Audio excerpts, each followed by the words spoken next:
Topic: Darwinism is the doorway to atheism. I have a book by that title which covers that. Here's a picture of course, Darwin.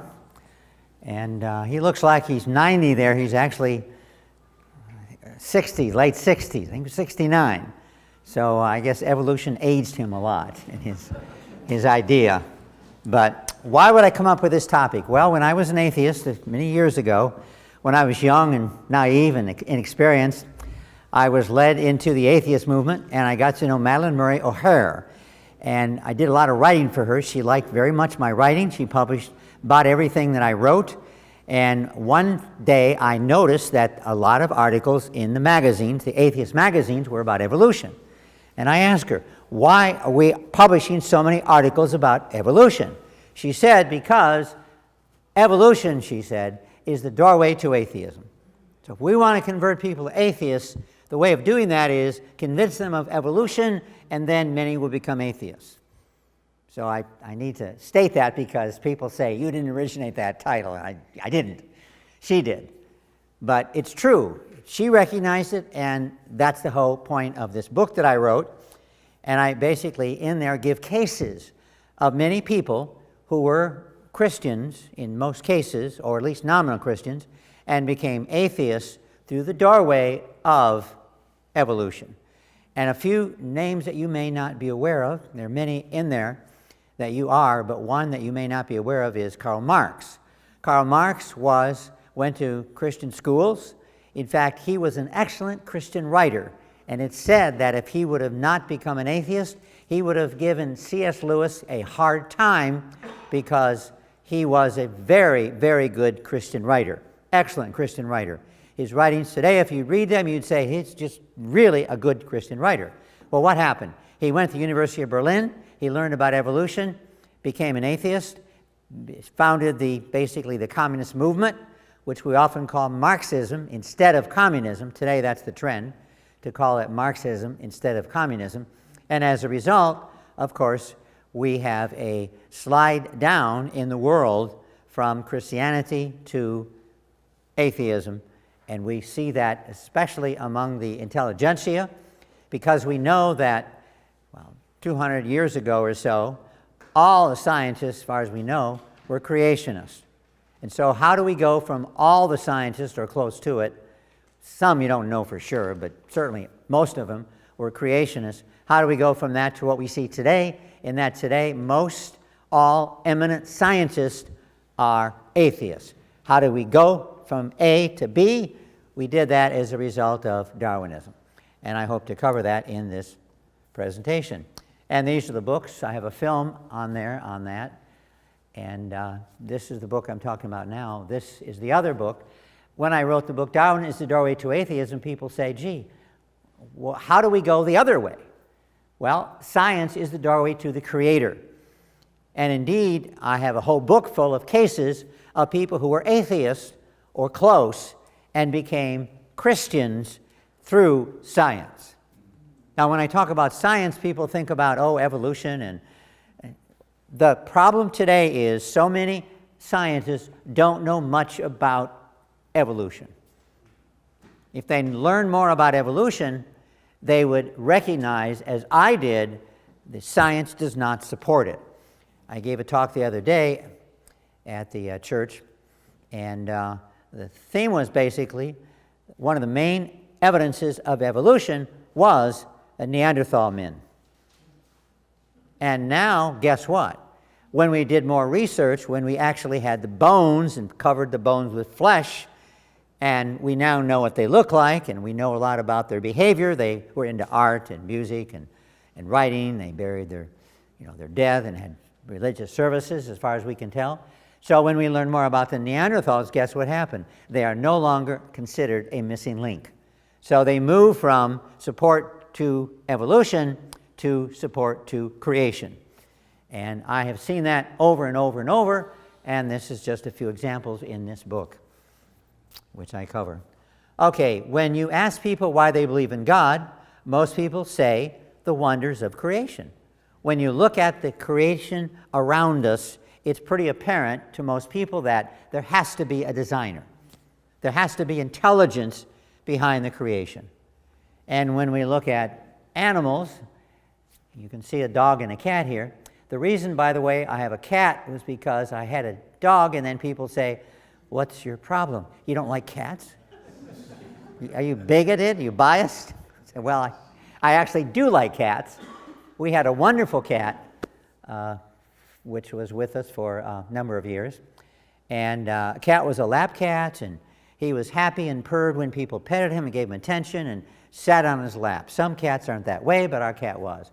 And of course, we just lost our dog a few weeks ago, and I'll tell you, that's one of the most difficult things I've had in my life, losing a dog. I never dreamed that it would be so difficult. But really, it was. It was very difficult. And when I mention that to people, they say, "Doesn't surprise me at all." It's very difficult to lose a pet.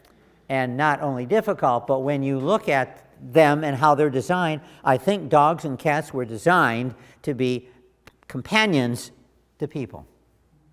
And it seems that way. When you're feeling down, they just come up to you and lick your face, and they just are saying to you so clearly, "Gee, I really feel bad for you." And they seem to understand your feelings, at least in my experience. Some people say that's anthropomorphism. I'm just seeing in animals what I think, but I don't know. People who love dogs agree with that. Okay, let me define evolution. It's a good idea to define evolution. You can explain evolution according to how you define it. People say, well, evolution is just genetic change. Well, I guess I agree with that, so evolution must be true. And this is one way people get you to accept the evolutionary worldview, is by defining it in such a way where you can't object to it. And here, better definition is from nothing to everything by time, chance, and natural law. We start out with nothing, and when the astronomer comes here next time, I guess, when he's here, you can ask him. In fact, I think he'll be talking about this. In the beginning, science teaches there was nothing. And the Big Bang created time, space, matter, and energy. Time, space, matter, and energy. So in the beginning, there was no time, there was no space, there was no matter, there was no energy. Okay? So evolution teaches from nothing to everything. And natural law, they stress gravity, strong nuclear force, weak nuclear force, and electromagnetism. Okay? Those forces explain everything. The problem is scientists cannot explain gravity. We know it works. Every time I throw something off a building, it falls. Never had a disappointment, unless I get something that's buoyant with air, a balloon or something. But by and large, they can explain the ratio, the rate of fall, 9.81 meters per second squared. They can explain these things, but they don't know how gravity works. And I think Einstein's theory of gravity, curved space, I think that just causes more problems. And many natural laws, they're really not laws, they're just called laws because they're consistent. Because every time we check strong nuclear force, every time we measure it, it comes out right. So why does it come out right every time? Well, we call it a law because it does come out right every time. Okay? And it's only because it's consistent that we call these laws. Another definition is from the goo to you by way of the zoo. And that's really a good definition because we start out as goo, some molecules, some carbon and hydrogen and methane and a few other molecules.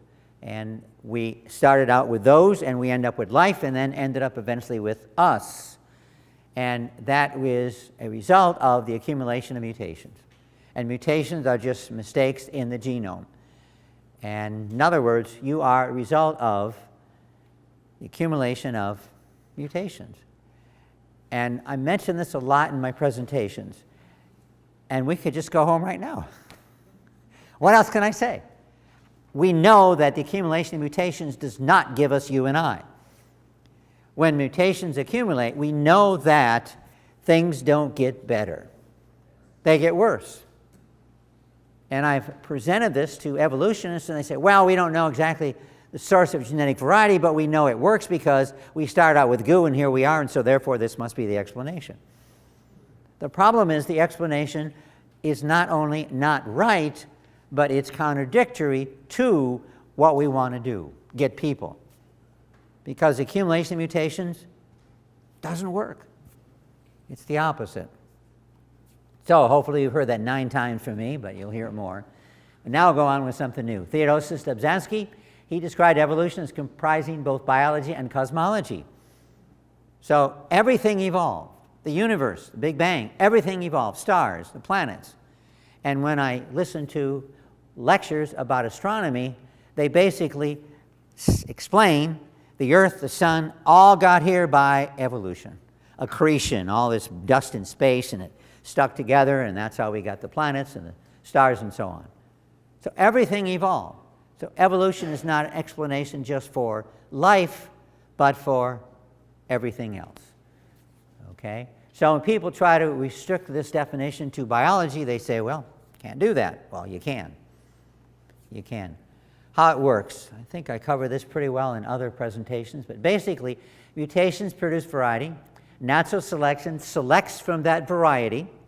The strong survive, the weak die. The problem, though, is not survival of the fittest, but the arrival of the fittest. That is the problem, the arrival of the fittest. And maybe if you have the laser pointer, I can point some of this. That will help. I can turn it on, and there we go. Okay, strong survive, the weak die. The problem is, as I just mentioned, well, what's the problem? What's the problem with this first step? Mutation produced variety, yeah, that's true. But the problem is what? It's not beneficial. It doesn't add information. It produces problems. Okay? Disease is a result of mutations. The problem is not survival of the fittest, but the arrival of the fittest. And that idea was applied by Hitler, as I have a whole book about that, communism, eugenics, and so on. And I've explained this in various books that I've written.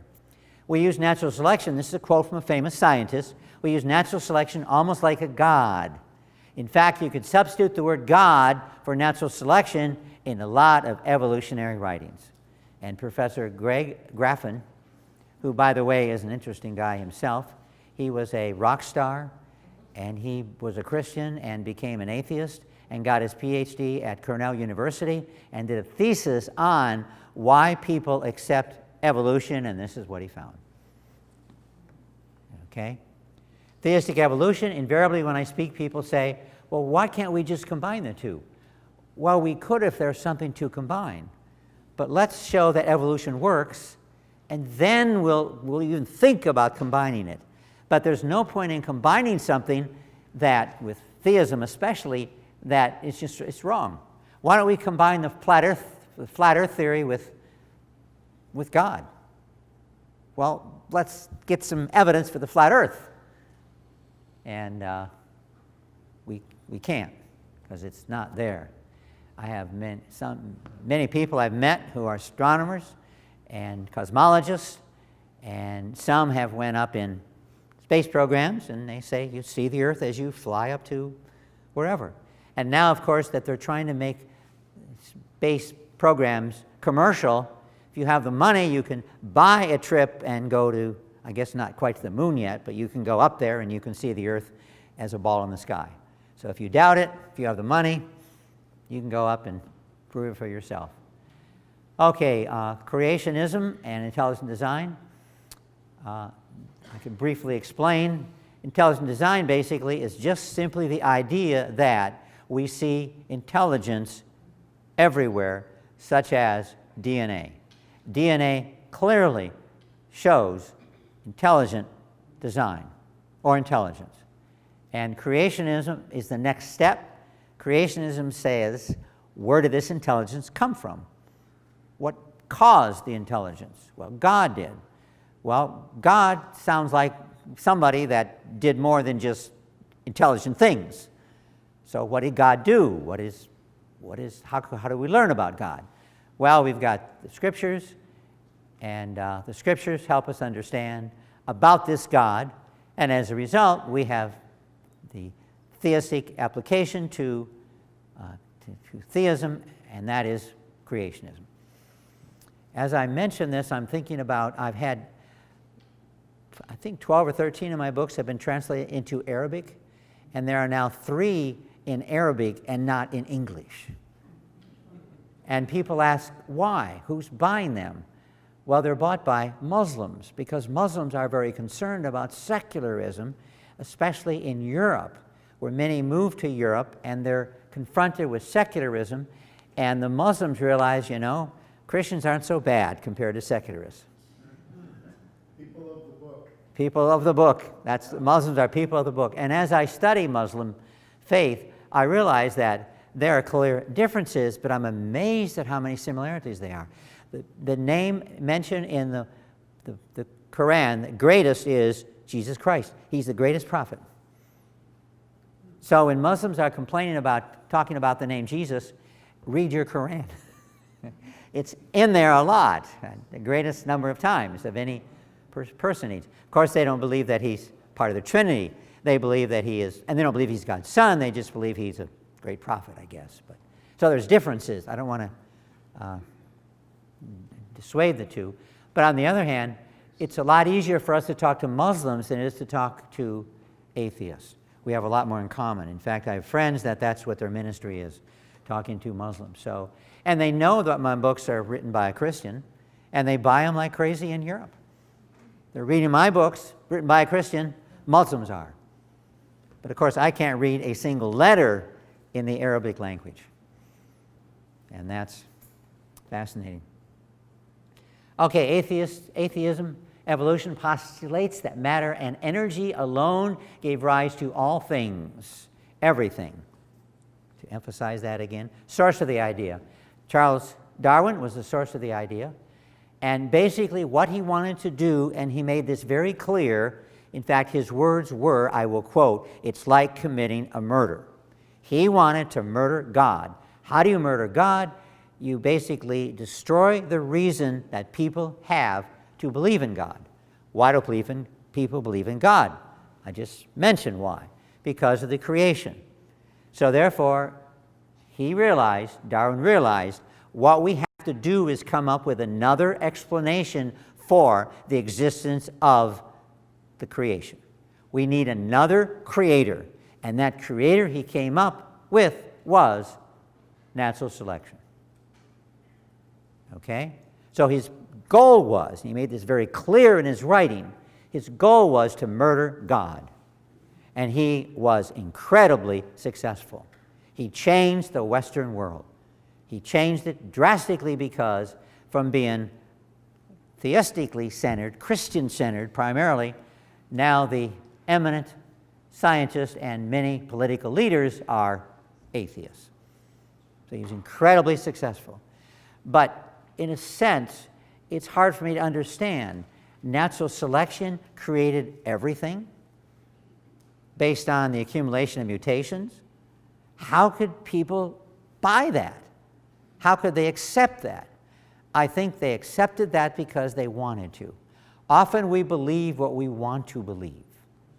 And many wanted to believe it, and therefore they accepted it. And many are sincere. I work with many scientists that really accept natural selection is our creator. It's God. And when you see the other side somewhat accurately, you realize that the evidence for evolution, it's really pathetic. I mean, isn't it? It's really pathetic. Now, I heard people say this 30 years ago, and I laughed at them. But after studying this for 30 years, I agree with them. Because it's really pathetic, especially when you get at the core, which I'm doing here. Okay, there is Emma and Anne Darwin. Emma was Darwin's wife, and Annie was his daughter. And Annie died of disease, and some people theorize Darwin was angry at God because of Anna. There's no question he was angry at God. That's well recognized. There's no question that he wanted to murder God. That's well recognized. The question is why? And one theory is that he lost his favorite daughter, Anna, and he became angry at God. It's said that when his wife went to church services. His wife was a member of the Church of England for most of their marriage. And when his wife went to church, Darwin could not go inside that building, and he stood outside cursing at God. That's what the rumor is. Wrote this book about Charles Darwin, and it's the only book ever written that talks about the dark side of Charles Darwin. And indeed, there is a huge dark side. And I don't want to go through all the details, but if you women realize what he said about women, and I don't think I mentioned that, but I guess if you realize what he said about women, it's not very nice. He said, women are a danger to our civilization. They're a danger to our civilization. They're less intelligent than men, and they can't do anything as good as men can do. They're less religious as well, he claimed. And I just find that ironic, considering his lifelong companion, faithful companion, was his wife, Emma. So it's hard to understand. And she, by the way, edited all his books, because Darwin recognized he was a bad writer. Was Darwin wrong? This is one in many, many books. And when we talk about why people accept Darwinism, a major reason is it's everywhere, especially the National Geographic. I'm not aware of a single article ever in the National Geographic, which I've been subscribing to since the 50s, a single article which looks at, supports the other side. Every article I've read about origins supports evolution. Okay? And if you read National Geographic faithfully, like many people do, or watch scientific movies, or watch the Science Channel, etc., you're going to be exposed only to one view. And people accept it because that's what they're exposed to. As I think it was Goering who said this in Nazi Germany, if you repeat something long enough and enough times, people believe even foolish things.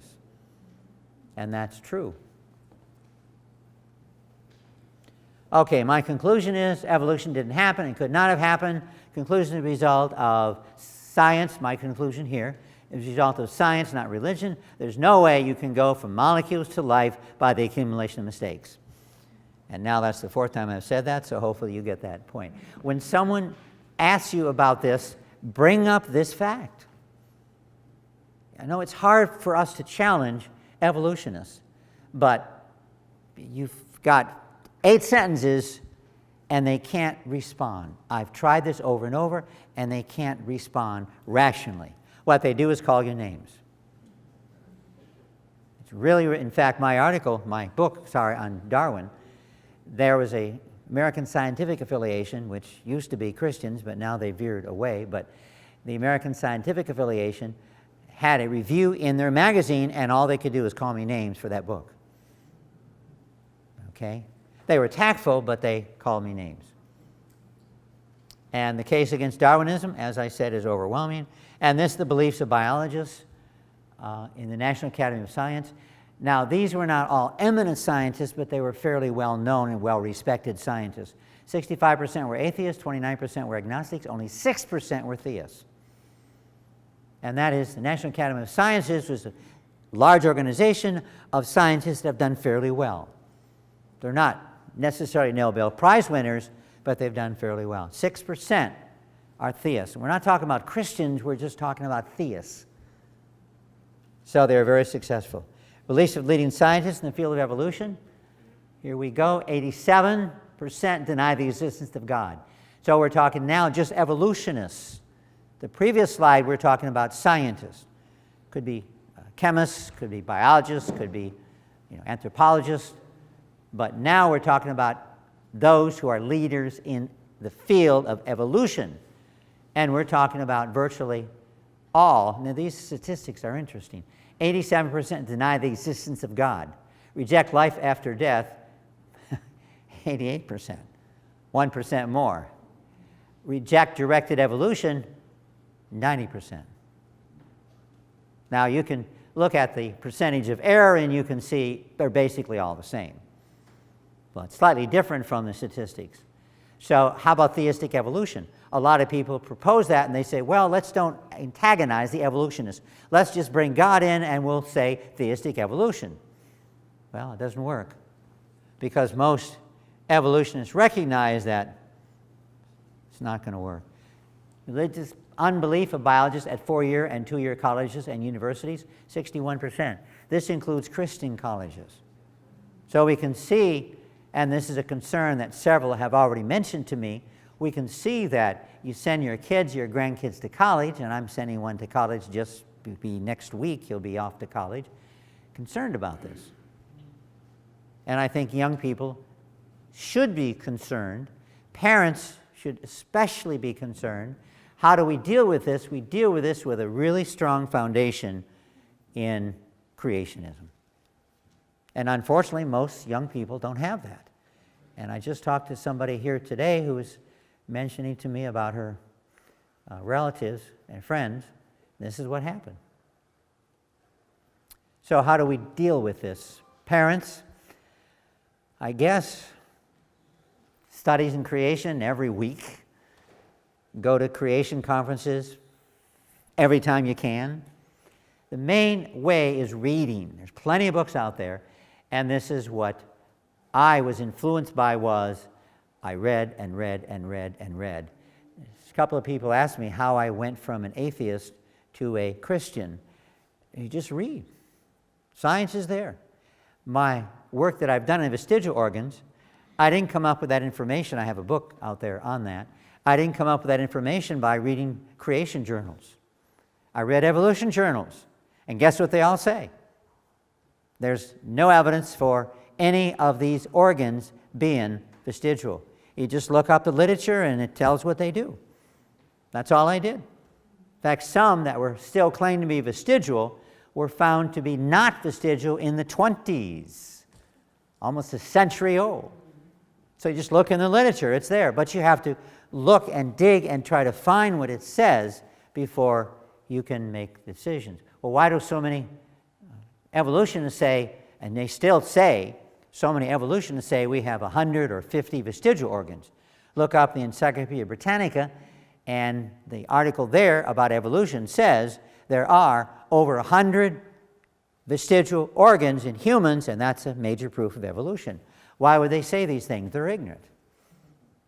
They're not knowledgeable. Of course, I'm not knowledgeable about lots of topics, but hopefully I learn sooner or later. When I make mistakes here, and I do, in teaching I made mistakes, but I had students come up and say, Bergman, you're wrong. This is what's right. And so I don't make that mistake again if they're, can show me I'm wrong. You learn a lot by teaching, and I learn a lot by presenting these lectures at different groups. I have people every now and then that come up and say, that was a good talk, but one thing, I don't think you're right about this. Oh, really? Tell me why. Because of this and this. I think you're right. And then I modify my PowerPoints, and I can move forward. But of course, if you read creationist literature, it helps you save time, because creationist literature invariably goes to the evolution sources. Most creationist literature quotes extensively from the secular scientific literature. So you can save time. So I'm not saying don't read creation literature, but that's a good way to find out what people are saying in the science area. Okay, moving forward. The one way that atheists maintain their position is by name-calling. And this is a good example. Los Angeles Times said intelligent design is the theory that an intelligent being, rather than impersonal forces such as Darwinian natural selection, is responsible for life. Okay. The overwhelming majority of scientists and natural history museums view Darwinism to have been proved beyond a doubt by genetic and fossil evidence. So why would people believe this? They haven't read the literature. I went to the Field Museum a few years ago, I think with a couple of people in here, and they had Lucy there. And Lucy had hands and feet. Well, there's hands and feet on the fossil. If you look up information about the fossil, they didn't find out about anything about hands and feet. And if you read the information about the fossil, you realize that that display at the Field Museum is just totally wrong. Just not true. But now I know it's hard for a lot of people to read. And the suggestion I have is read 2 or 3 or 4 pages every day. Just a small amount. And after a week, you've read 25, 30. After a couple of weeks, you've read a book. After a year, you've read 8 books, 10 books. After a while, you get really smart. It works. It works. So why is evolution believed? Well, there are social factors. As I mentioned, we are really strong conformists. And you see this everywhere, not just with evolution, but with other things. My daughter really believes that policemen all hate blacks and they're going around killing blacks because they're just nasty people. She really believes that. And I tell her, look at the literature. The literature says, for obvious reasons, when there's a confrontation going on, a policeman, especially if he's white, is more concerned about shooting a black person because they know they'll get the headlines and some big problems. I mean, they know that. They tell them when you're arresting people, you got to be a little bit more cautious when you're arresting a black person. White person, you can shoot him. Well, it does matter, but on the other hand, you can see, I mean, isn't that logical? I taught policemen in courses, but I have a lot of friends that are police, and they tell them, look, you guys, when you're confronted with a black person, you got to be careful, because that'll make the headlines. When you shoot a white guy, it's not going to make the headlines. And therefore, I know there are some bad policemen. This recent case in Minneapolis is appalling, and I don't think it has anything to do with race. The reason why, because the 4 people involved, half of them were people of color. And they haven't found any evidence that he was biased. I think they found some evidence that he was mentally unstable. But, I mean, when you see that guy with his knee on the person's neck, you really have to wonder what's wrong with him. So, I mean, I was licensed as a therapist and worked for a clinic, and I can't make a diagnosis from a distance, but I certainly wonder what's going on. And I just can't convince my daughter that police are not out just to kill black people. They're out to try to do a good job, most are. And yeah, there's a few bad apples, of course. There's a few bad apples, as you know, in every profession. But I just can't convince her. In fact, she says, Dad, I'm not going to talk about this anymore because you're wrong. And that's it. I can't talk about it. And so what do you do? So that's an example where social factors have caused people to believe something that's just not true. Just not true. And as I mentioned, evolution is literally everywhere in our social environment. And I documented that in my book, Law of the Distance. And there's another copy. And here, Professor tackles academic dissonance. And this, fortunately, was a fairly decent story. This story was a better story. And it was a better story because the writer here was himself a creationist, David Yankee. And so I've learned in giving interviews, virtually always they're negative. They just can't, even when I explain things very carefully, they just can't seem to get the story right. Except David, and he's not working for the Blade anymore, but he got the story right because he understood where I was coming from. So that's a good example. The media is, with rare exceptions, they're just not objective. And you can see that, especially if you're a conservative or a Republican, or they're just, they can't say anything positive about Trump. And they can't say anything negative about the other side, Biden. And you wonder why. I mean, Trump, I don't like to even listen to his speeches.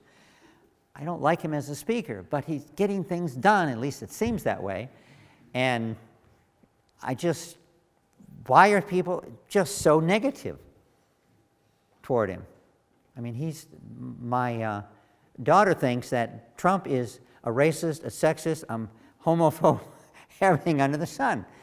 And I just can't. Why do you believe that? Because he is.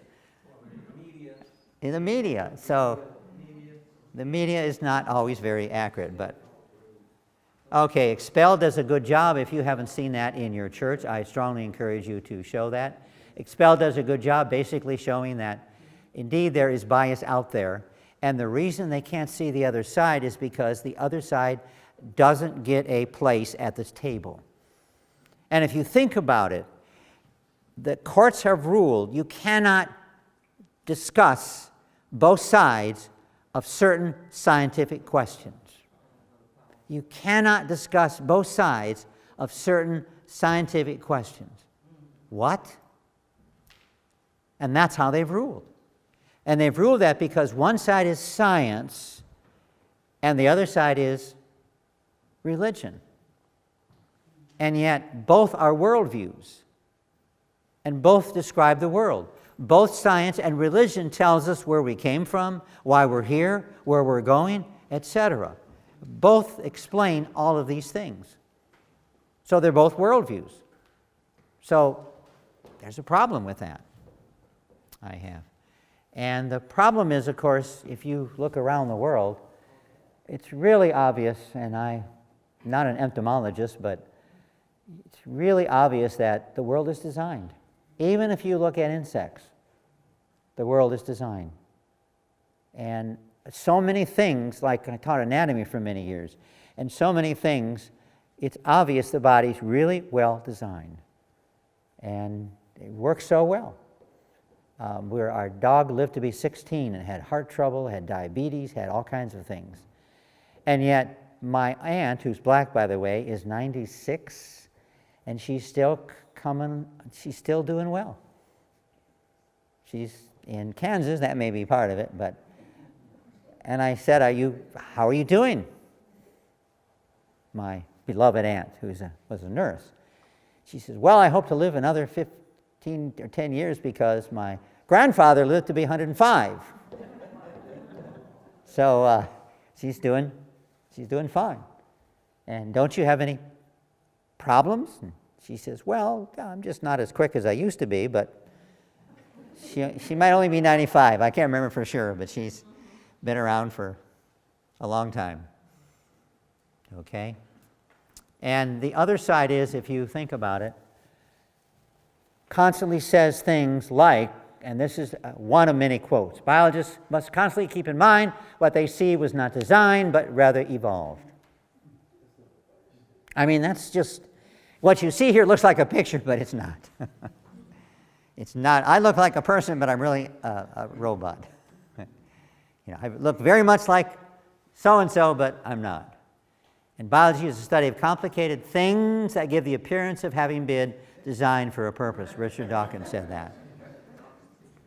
But maybe their appearance is true. Maybe that's what they look. Harold Urey, who is at the University of Chicago here, all of us who study the origin of life find that the more we look into it, the more we feel that it is too complex to have evolved. We all believe, as an article of faith, that life evolved from dead matter on this planet, but its complexity is so great that it is hard for us to imagine that it did. And he was at the University of Chicago. He was the one involved in the most famous origin of life experiment ever, where they were able to, from some simple chemical molecules, able to create small amounts of certain amino acids. Well, that's great, and amino acids are important, but that doesn't explain life. And it seems hard for textbooks to realize that, yeah, you've got amino acids, but it's like I have a bunch of letters, and therefore I just put them together right, and I've got Shakespeare. Or put them together right, and I have the next great novel. The problem is, you've got to put the set of letters together so it makes sense. And with life, you've got to put all the amino acids together to make sense, to work. And here, Professor Wolfgang Smith said, I'm convinced that Darwinism, in whatever form, is not in fact a scientific theory, but a pseudo-metaphysical hypothesis decked out in scientific garb. And Wolfgang Smith is a very well-known scientist. So the information's out there. We just have to look for it. But my guess is this is not going to be repeated in hundreds of National Geographic magazines. You're not going to see it. And there is Carl Sagan. And by the way, I've watched all of Cosmos several times. I watched all of the remake by our friend in New York who did a remake of Cosmos. And if you look at the beginning, he says the cosmos is all that is or ever will be. And that's pretty obvious what he's saying. There's no God, there's no angels. All there is the matter around us. There's nothing else. And end of story. The problem is, how in the world do you know this? I mean, you're saying things you cannot know. How can he possibly know that? And you think people would realize that when he's saying things he cannot know, he may believe this, but he cannot know this. It's unknown. It can't be known, at least by a human on the earth. Okay, and Søren Luftrop, he said, I believe that one day the Darwinian myth would be ranked as the greatest deceit in the history of science. And he was a Swede.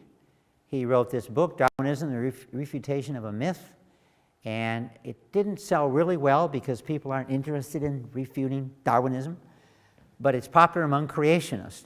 And I managed to get a copy because I went to Sweden and somebody there gave me a copy. But his son, Peter, I contacted Peter and I said, we really would like to reprint this book. And Peter said, no, you're not going to if you're a creationist or an intelligent design supporter. Anybody else can reprint it, but I don't want creationists to reprint my father's book. But why not? Well, I just don't like creationists. Don't want them to reprint it. But we'll give you all the royalties. I don't care. You're not going to reprint it. Okay, the Christian creation story. In the beginning, God created the heavens and the earth, and this requires intelligence, God's active force, purpose, plan, design, and variety. And the scripture, of course, in Hebrews 1:20, the heavens declare the glory of God. And in contrast, the evolution creation story says, well, what does it say? Time, chance, mistakes, lots of mutations, and here we are. Something like that. Comments? Requires intelligence, God's active force, purpose, plan, design, and variety.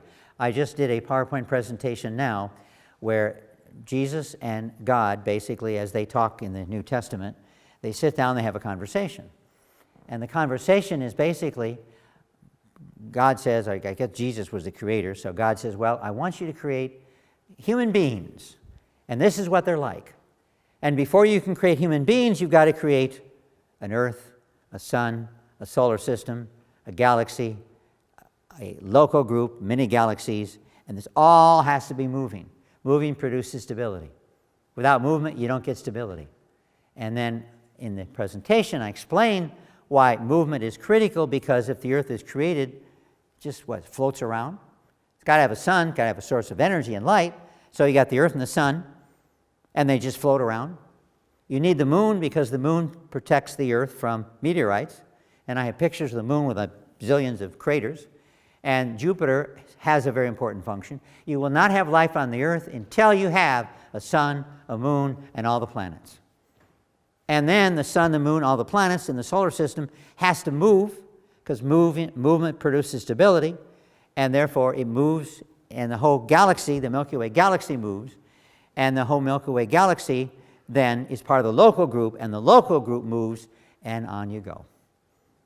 So I'm going to show that before God could create, since the scriptures talk about Jesus as the creator, since Jesus would have created man, he's got to create the universe first, and then, and only then, can he create man. And of course, that's what Genesis says. In the beginning, God created the heavens and the earth. So he created the universe first, and then the earth, and then in the first step, and then, of course, life on the earth. So there's a plan, and we now know that all this must exist first before man would have a home.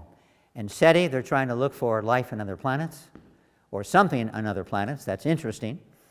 And their scientists are saying, we've been looking for, 60 years? We have billions of signals we've analyzed. Not one of them is any evidence that there's life anywhere else in the solar system or the universe. And some scientists are saying, maybe we are alone. Maybe we're alone. Maybe this is it. And others say, no, just keep waiting. Maybe another 100 years we'll get a message from the little green men. Maybe they'll send us a message. Well, they might. I don't know. But it's interesting to think about. So, the Darwinian creation story is existence of life is highly improbable given the barrenness of our solar system and the bleak conditions in the 500 or so, now it's up to, I think, 5,000 or so extrasolar planets discovered to date. And again, most all the extrasolar planets they've discovered, there's no way that life could exist on those planets, okay, given what we know about life. So they reject God, and for God they substitute the M theory, which maybe you've heard of. And the M theory, among other things, postulates billions of universes. But of course, that's called the multi-universe idea. The problem is, what is the evidence for the multi-universe idea? Zero. I mean, there's more evidence for God than the multi-universe theory. There's a book written, I think, by the fellow you mentioned who wrote that book, who wrote a book basically which says, I don't have enough faith to be an atheist. Turk, yeah, don't have enough faith to be an atheist. And I know we talk a lot about faith and the importance in churches, but I guess I don't have enough faith to be an atheist. I don't have that much faith. I have a lot of faith, but not that much to be an atheist. So I used to be an atheist when I was young and immature and had more faith, but I don't have that now. And Stephen Hawking, I have a number of articles I wrote about him, namely because he's one of the most eminent cosmologists there is, and he makes statements which are appalling. And I have a number of articles I wrote cover that. For example, he says the universe arose from nothing courtesy of the force of gravity. So how do we get here? Because of gravity. The laws of nature, he says, are an accident of the particular slice of the universe we happen to inhabit.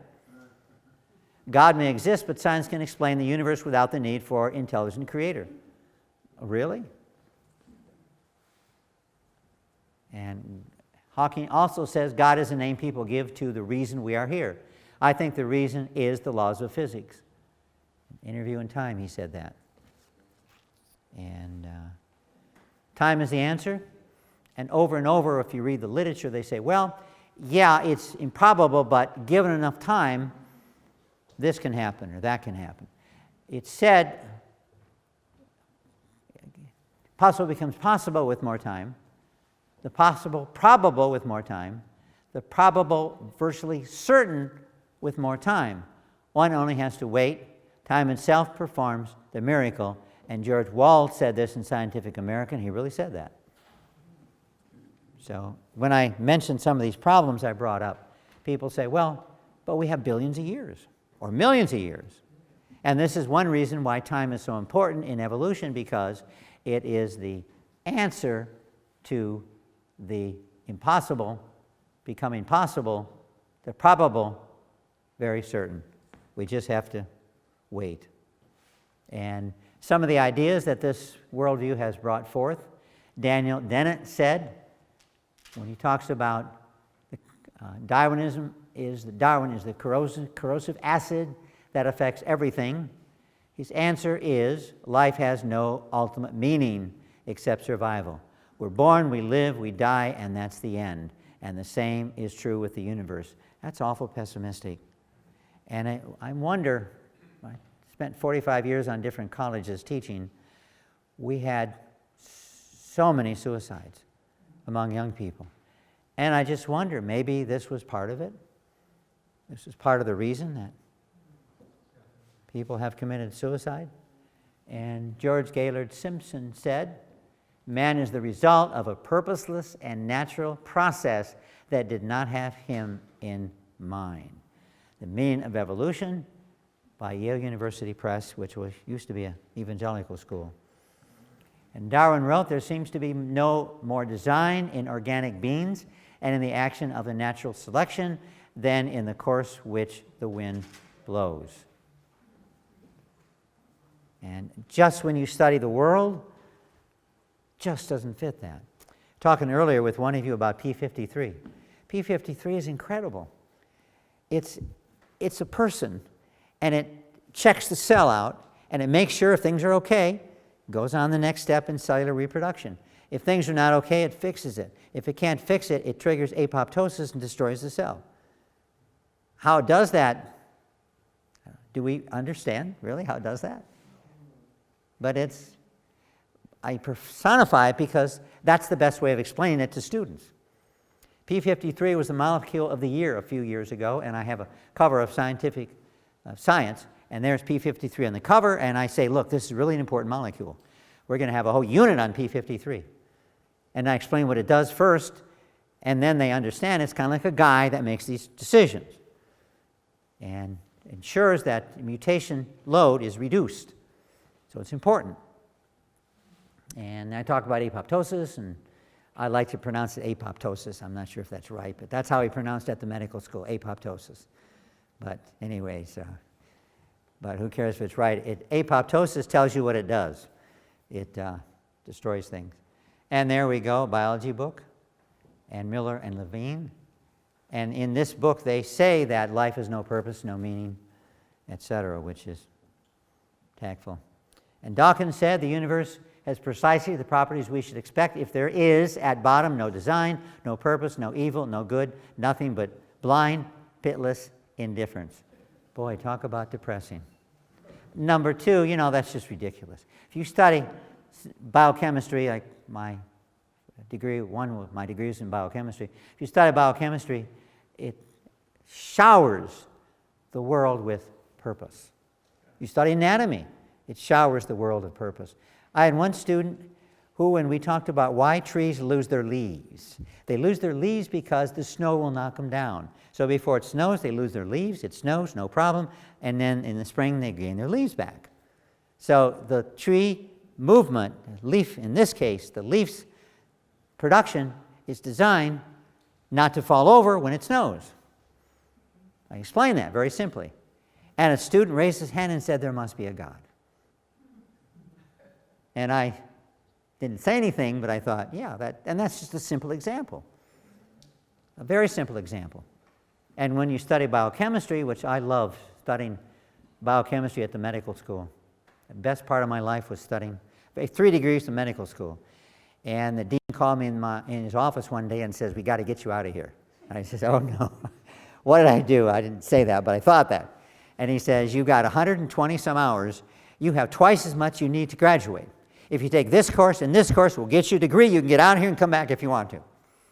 So I took this course and this course. I took the 2 courses. I got my degree, and I came back and earned 2 more degrees. So I have 3 degrees from medical school.